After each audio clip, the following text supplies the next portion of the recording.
I grew up in Vietnam, and I learned Vietnamese the way I was taught at school. So when I came to the US, I brought that Vietnamese with me.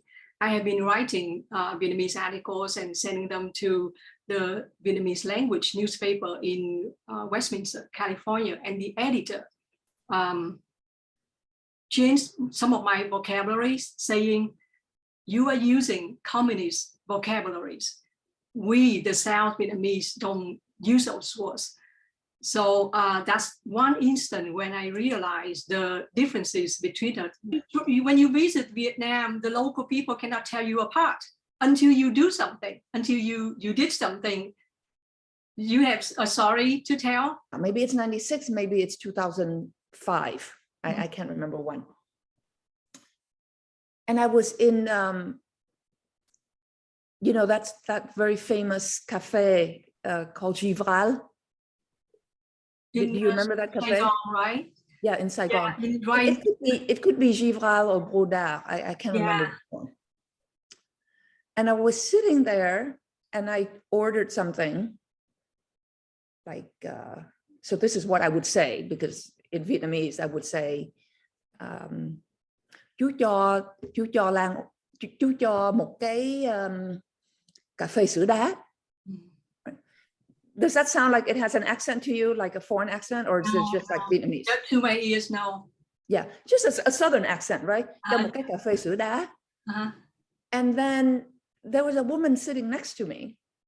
She was Vietnamese who had never left. She stayed in Vietnam, right? Because I was a returning Vietnamese. And then when he came and gave me what I ordered, I started talking to him and I thanked him. And she said, "Oh, cô chắc chắn là cô là người Việt kiều, phải không?" So I'm thinking, well, why would she know that? So she's saying, "You must be a returning Vietnamese." And she said, "Well, nobody here would be thanking a waiter." I know. And I thought, is that true? And so that was a curious encounter to me, because I don't know whether or not it is the case that the class difference in Vietnamese society is such that, you know, if you're a certain class, you go to a cafe, you're going to be hoity-toity and you wouldn't thank the waiter. Or is it only her? She would not do that. I have no idea, but that encounter really stayed with me. And she identified me as a VQ based on the fact that I was very, very polite to the waiter. My initial reaction to that story would be, I think it's funny that what people can tell you apart from the local is the word thank you, because thank you, you know, Americans say thank you a lot. I think that's a very American thing. Vietnamese people don't do it at all. I never remember, I don't remember doing it at all when I was growing up. But these days, big cities in Vietnam change a lot, and they are totally westernized. So young people are very familiar with saying thank you a lot. When you order things and people serve you, they will say thank you. So that should be the norm these days in big cities. How do you keep your fluency in Vietnamese? I'm not too fluent. You know, I wish I were better. I am able to speak in a kind of everyday type of conversation. So if you ask me a question in Vietnamese, I can answer it in Vietnamese. I see. Hỏi Lan một cái gì bằng Việt. I have a question in Vietnamese for you. I think you can handle that.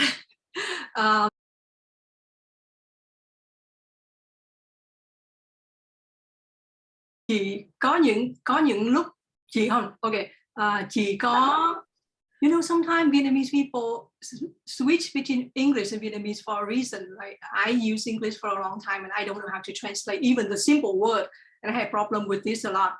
Just miss. Chị có nhớ is not correct either, but do you miss? Chị có nhớ nói tiếng Việt, có những lúc nào mà chị nhớ là chị muốn nói tiếng Việt hoặc là chị muốn nói tiếng Anh. Ví dụ như khi chị ở Việt Nam, chị phải nói tiếng Việt hàng ngày, thì có những lúc chị nói mình nhớ cái tiếng Anh của mình. Rồi ở Mỹ thì nếu mà chị nói tiếng Anh nhiều thì có những lúc chị nghĩ mình muốn nói một cái gì, mình muốn nói chuyện với ai đó bằng tiếng Việt. Có những lúc như vậy không? So I think your basic question is, do I ever, when I'm in Vietnam and I'm speaking Vietnamese, do I ever wish, I miss English and I want to say something in English, and vice versa, when I'm in the US, are there things that I miss saying in Vietnamese? Yes. For sure in Vietnam, khi mà mình ở Việt Nam á, thì tại vì cái tiếng Việt của mình không có hay, không có giỏi, thì nhiều cái mình không có nói bằng tiếng Việt được. Ví dụ như Lan, mình có đi dạy ở bên Việt Nam á, thì nhiều học sinh Việt Nam nó tới nó hỏi mình những cái câu bằng tiếng Việt Nam, mình không có thể nào mà trả lời bằng tiếng Việt được, tại vì my Vietnamese is not complex enough for complex ideas. Thì lúc đó mình muốn nói bằng tiếng Anh. So I have that more in Vietnam. In other words, when I'm speaking in Vietnamese to somebody, especially to a Vietnamese student who's taking a class of mine, because I taught several classes at the university in both Hanoi and Saigon. And some students come and ask me certain questions after class in Vietnamese. I want to answer it in English because my Vietnamese is not good. So I miss English at that time. English is more natural for me. Okay. Khi nào mà ở bên Mỹ có bao giờ muốn nói tiếng Việt Nam? Có, là tại vì nhiều khi những cái câu ở bên Mỹ, tiếng Mỹ nó không có cái đậm đà của tiếng Việt. There are a lot of English words that can't capture the complexity of it in Vietnamese. Cũng như là, you know, the word chịu đựng is not, there is no such comparable word in English. Because chịu đựng, I would translate it as to bear, right? Like, cần phải chịu đựng, meaning you have to almost, it means you have to accept and bear a particular event. So in Vietnamese, you would say chịu đựng một cái đau khổ, right? How would you translate that English? You have to bear a certain pain, right? But it does not mean the same thing, because the word chịu đựng is deeper than bear. It means you have to support consent. Chịu is to consent, to agree. Đựng, it's like to contain something. It's not the same as bear at all. I think chịu đựng is deeper than bear. I see. It's interesting when you say the word chịu đựng. I was actually thinking of something else. So not chịu đựng as a verb, like you say, but chịu đựng as an adjective. And you can describe somebody as a person who is like that. Somebody who is, you would say like a Vietnamese mother. Yes, is the stereotype and that she would chịu đựng. Yes, and that word is also multi-layer. I think it's a combination of different concepts. That's why it's very difficult to translate into English, whether actually the verb, as you say, or the adjective, as I just mentioned. You know, like that would be the case with any translation. I think there's always something you miss when you translate.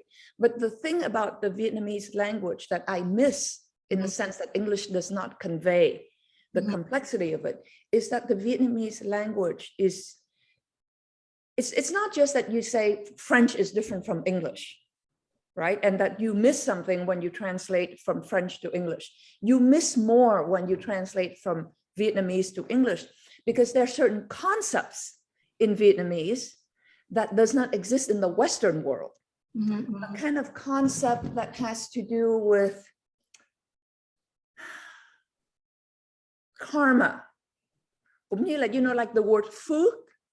There's no such word in English. Exactly. Yes, phước. Phước is it's not, you cannot translate it, because I don't know how you would even say it. It means created, phước or phước, fortune, goodwill, good karma.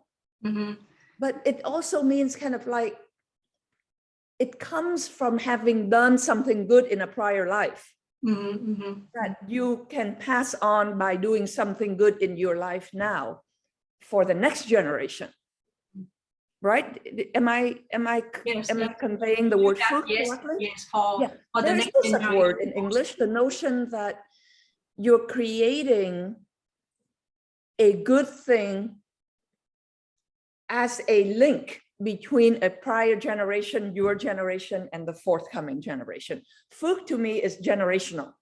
You know, that's why we have to appreciate diversity, because cultures are diverse. Culture are so different, and we should embrace everything. If we have concepts in Vietnamese we cannot translate into English, the same thing. There are concepts in American society, American culture that is very simple, but you cannot translate fully in for sure. Vietnamese.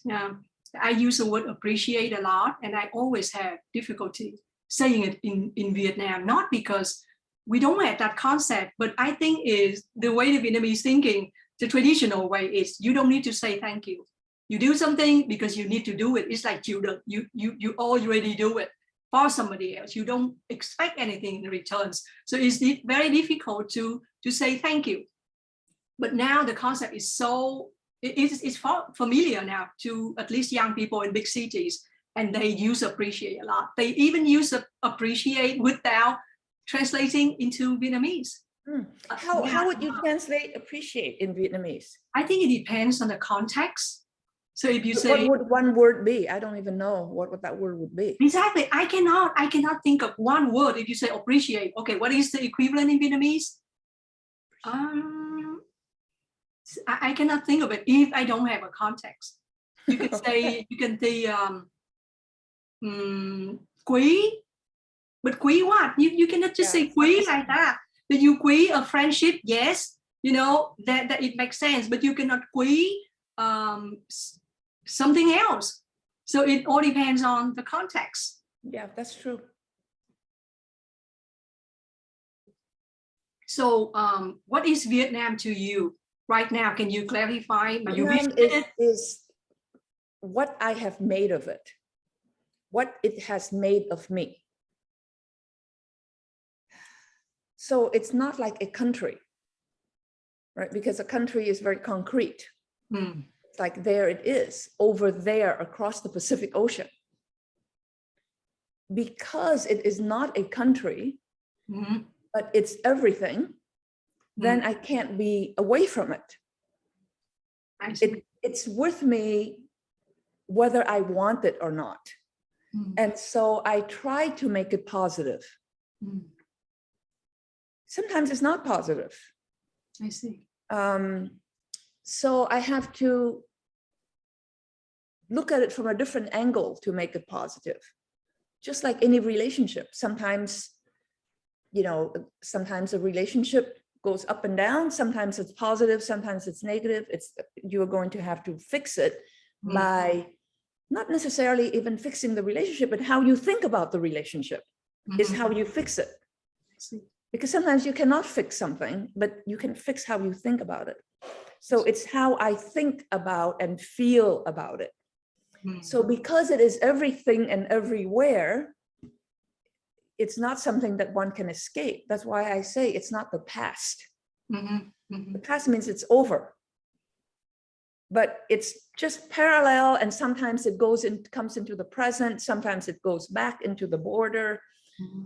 It's almost like Banquo's ghost in the Shakespeare play. It's just up there all the time. Joyce Carol Oates has a book, and the cover says writer. And then on top of the word writer, she has parentheses, woman writer. And that's a very interesting graphic. It's a graphic representation of that relationship, right?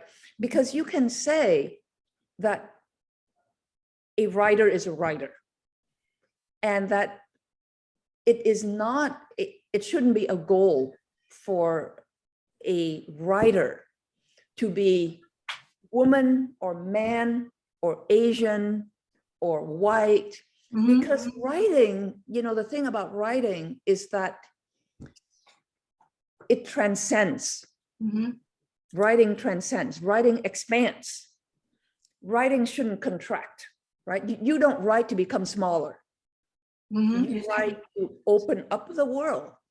And that's why every dictatorship hates writers, because writers will never conform to the rules of any regime. Writing always opens up your spirit.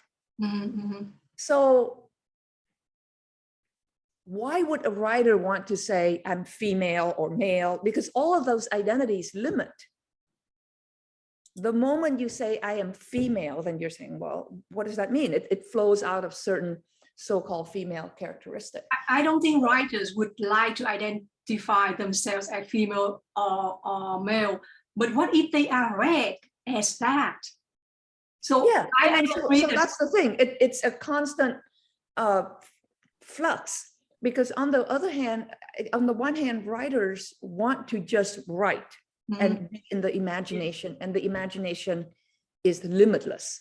Because the moment you say you're a female writer or a male writer or an Asian writer, you are returning to a prescribed identity. Because I didn't choose to be female, right? That is made for you.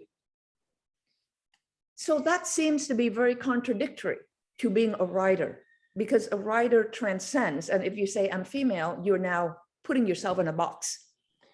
On the other hand, having said that, one cannot always transcend those identities because the world doesn't let you. So in many ways, we work with what we are given. So sometimes, yes, you are a writer, you're not obligated to write as a female, not that there is such a thing, but I wonder whether or not you can really go out of that, even in your imagination. So your characters can be exploring all of these issues. I think that's where the transcending is, right? You can create a female character that, for me, would succeed in my portrayal if any reader can identify with her, whether they are male or female or of any ethnicity or religion, because there is something about the heart that will be universal. And I think transcendent would be the perfect note to end this interview. Thank you so much for taking time to do this interview. And Thank you. For all of you out there, thank you so much for watching, and we'll see you next month.